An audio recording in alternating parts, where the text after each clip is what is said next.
You brought up, Darren, this concept of this no-do gap that you see when you talk to employers. Give us kind of your side of that and where this idea came from. Yeah, thank you. I appreciate the opportunity to explain it.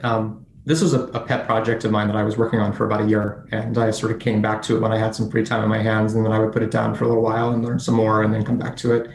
It really started in mid to late 2019, where I kept reading these studies that were coming out about waste in the healthcare system, employer perceptions of health insurance, and there was all this like survey data coming out and these new studies being released. And I just, it struck me one day, I said, a lot of this we've already known. We've known this for 10 or 15 years. This is a similar story. I feel like the people who have been paying attention to the data and what we know about this stuff aren't really surprised about this. So I kind of thought at a high level, at a systems level here. And that's why I wrote this about the healthcare system overall.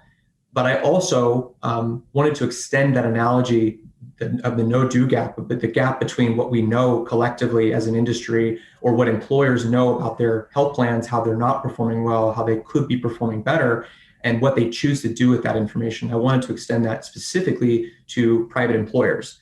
I don't really think that the solutions to our healthcare problems are going to come from the government or from a lot of the big players in the health insurance and healthcare industries.